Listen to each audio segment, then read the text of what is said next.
नमस्कार दोस्तों, सुभाष की बात में हम वादों की बात करेंगे, उस मौसम की बात करेंगे जिसमें बहुत सारे वादे किए जाते हैं।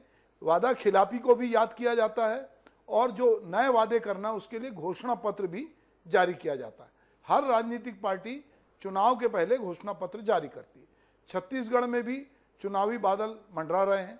भले ही मेघराज कई जिलों में अब तक उतना नहीं बरसे हों, लेकिन वादों और आरोपों की झड़ी चारों तरफ लगी हुई है। हाल ही में प्रधानमंत्री नरेंद्र मोदी रायपुर आए थे। उन्होंने यहाँ कांग्रेस सरकार पे अपने चुनावी वादे जो कि उनके घोषणा पत्र में शामिल थे उसे पूरा नहीं करने का आरोप लगाया। इसमें उन्होंने शराबबंदी का जिक्र प्रमुखता से किया। गौरतलब है कि 2018 में छत्तीसगढ़ में कांग्रेस की जीत के लिए उस वक्त तैयार किए गए जन घोषणा पत्र को भी एक प्रमुख कारण के तौर पे माना गया। ऐसे में घोषणा पत्र के बारे में ये जानना जरूरी है, हमारे यहाँ ये कब से चलन में है, निर्वाचन आयोग इसे किस तरह से देखता है, साथ ही दूसरे देशों में भी क्या इसकी मौजूदगी है। यदि हम इसकी टर्मिनोलॉजी को समझें तो ऑक्सफोर्ड शब्दकोश में घोषणा पत्र को किसी समूह अथवा राजनीतिक दल की नीति एवं उद्देश्यों की सार्वजनिक घोषणा के रूप में परिभाषित किया गया है। इस प्रकार निर्वाचन घोषणा पत्र एक प्रकाशित दस्तावेज है जिसमें किसी राजनीतिक दल की विचारधारा, आशयों, दृष्टिकोणों, नीतियों और कार्यक्रमों की घोषणा निहित होती है। निर्वाचन घोषणा पत्र को साधारणतया आगामी निर्वाचनों को ध्यान में रखकर राजनीतिक दलों द्वारा तैयार किया जाता है और साधारणतया इसे प्रकाशित भी किया जाता है, क्योंकि हमारे यहाँ ये कहे जाते हैं कि 100 बका 1 लिखा। तो जो लिखा होता है, लोग बाद में उस दस्तावेज को लेकर जगह जगह जाते हैं और कहते हैं कि इन्होंने ये घोषणा पत्र में ये बात कही थी और अब ये इससे मुकर रहे हैं। और इधर के दिनों में जगह जगह, चाहे वो कर्मचारी आंदोलन हो, चाहे राजनीतिक मंच हो, सब जगह घोषणा पत्र की बात हो रही है।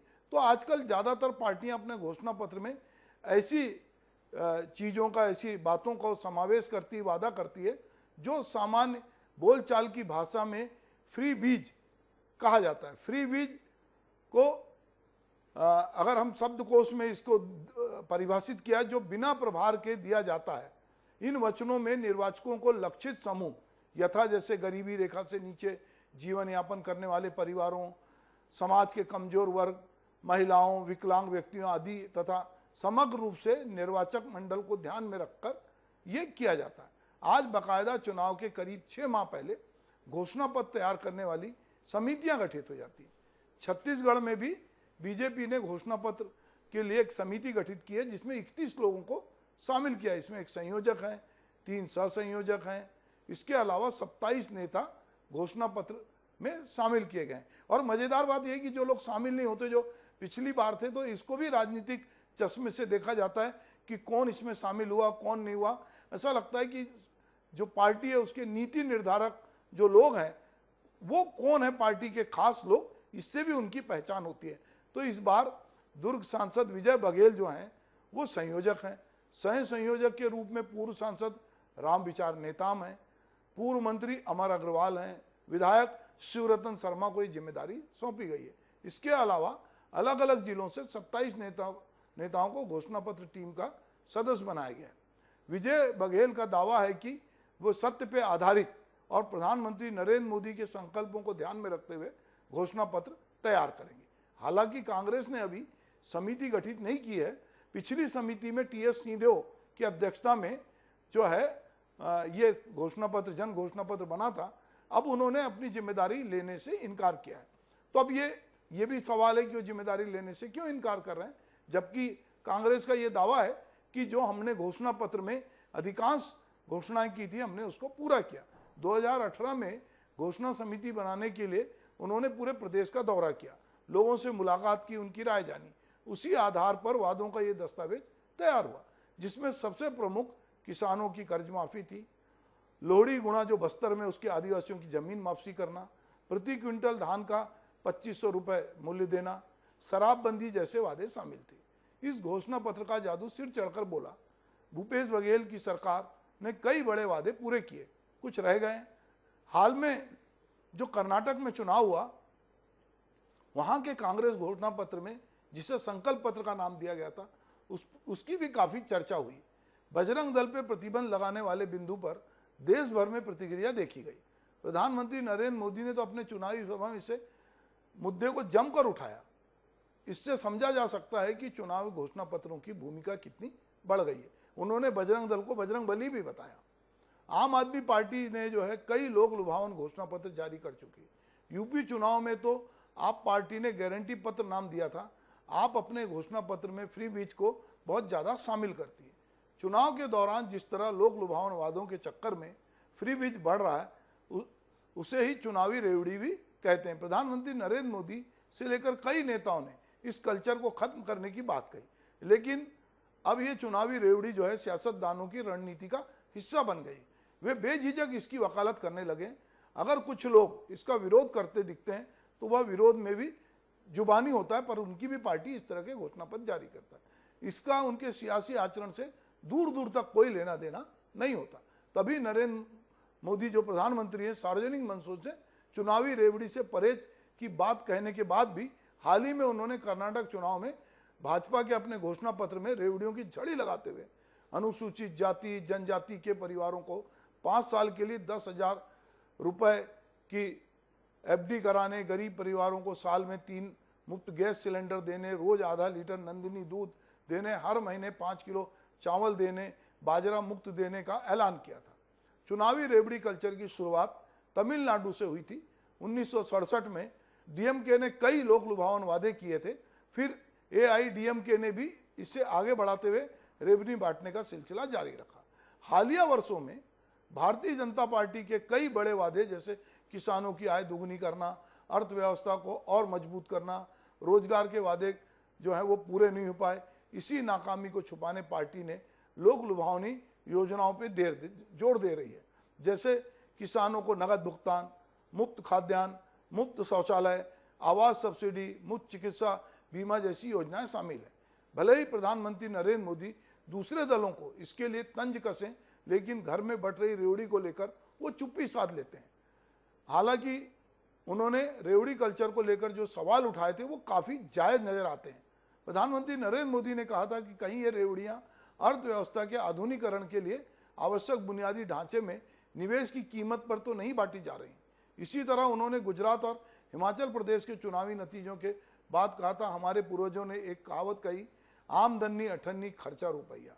अगर यह हिसाब रहेगा तो क्या स्थिति होगी। या हम अपने आसपास के देशों में भी देख रहे हैं। आज इसलिए देश सतर्क है। देश के हर राजनीतिक दल को यह याद रखना होगा कि चुनावी हथकंडों से किसी का भला नहीं हो सकता। कहीं ना कहीं सब्सिडी और मुफ्त बांटने के लिए राज्यों पे कर्ज का बोझ भी बढ़ता जा रहा है। ये कर्ज कहीं ना कहीं विकास कार्यों के लिए बेहद जरूरी मद में बाधक भी बनेंगे।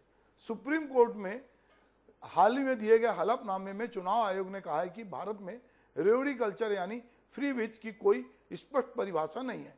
आयोग ने अपनी दलील में कहा है कि प्राकृतिक आपदा या महामारी के दौरान जीवन रक्षक दवाएं, खाना या पैसा मुहैया कराने से लोगों की जान बच सकती है, लेकिन आम दिनों में ये दिए जाते हैं तो उन्हें फ्री बीज कहा जाएगा। सुप्रीम कोर्ट में चल रहे रेवड़ी कल्चर पे सुनवाई में reserve bank of India RBI को भी एक पक्ष बनाया गया। आरबीआई के मुताबिक वे योजनाएं जिनसे क्रेडिट कल्चर कमजोर होता है, सब्सिडी की वजह से कीमतें बिगड़ती हैं, प्राइवेट इन्वेस्टमेंट में गिरावट आती है और लेबर फोर्स में भागीदारी में गिरावट आती है, वे फ्री बीज होती हैं। घोषणा पत्र और फ्री बीज पर बात रखने का हमारा मकसद चुनाव के दौरान होने वाले वादों के बीच हमें देखना होगा कि कौन सी घोषणाएं सिर्फ वोट के लिए हो रही हैं और उसका असर देश या प्रदेश की अर्थव्यवस्था पे पड़ सकता है। हमें और जागरूक होने की जरूरत है। हमारा वोट कीमती है। 5 साल में हमें एक बार वोट डालने मिलता है। हमको बहुत पूरे विवेक से और समझ के साथ ये वोट देना चाहिए कि हम किसको दे रहे हैं, वो कौन सी पार्टी है, वो कौन सा उम्मीदवार है, क्या वो हमारी योजनाओं पर, हमारी सोच पर क्या असर डालता है, क्या वो विश्वसनीय है। कहीं ऐसा तो नहीं कि हम किसी की जातिगत बहकावे में आके, किसी के धार्मिक बहकावे में आके, कहीं एक दूसरे के खिलाफ वैमनस्यता के नाम पर हमको आपस में बांट कर तो लोग नहीं बांट रहे हैं। जो है वो लोग वोट के कारण हमको बहका तो नहीं रहे। कई बार चुनाव के समय ऐसे ऐसे नज़ारे देखने मिलते हैं कि रातों रात कुछ घटनाएं घटित हो जाती हैं और पूरा का पूरा वोट एक तरफ बढ़ जाता है। तो हमको ये भी देखना है कि जिस आदमी ने या जिस पार्टी ने 5 साल हमसे छलावा किया या जो हमसे नहीं मिला और वो अचानक चुनाव के समय सक्रिय होकर दिखता है और वो अचानक हमारी पूछ परख करता है, हमारे कंधे पे हाथ रखता है, तो हमको ये समझ लेना चाहिए कि वो वोट मांगने नहीं आया, वो हमें ठगने आया है।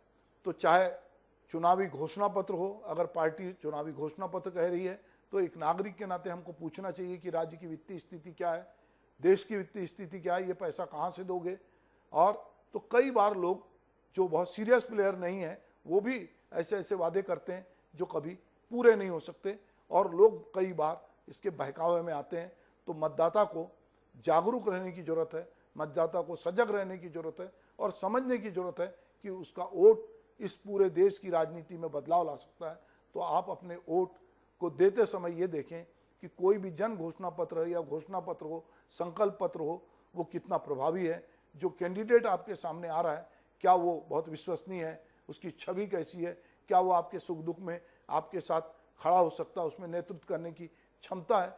बहुत सारी चीज़ों को देखना चाहिए। किसी जाति, धर्म या किसी व्यक्ति से प्रभावित होकर थोड़े समय के लिए यदि आप वोट करने जाते हैं तो आप लंबे समय तक पछताते हैं, क्योंकि हमारी पूरी दिनचर्या में जो हमारा वोट है, चूँकि राजनीति हमारी दिनचर्या को तय करती है, तो हम कतई ये नहीं कह सकते कि राजनीति से हमको क्या लेना देना।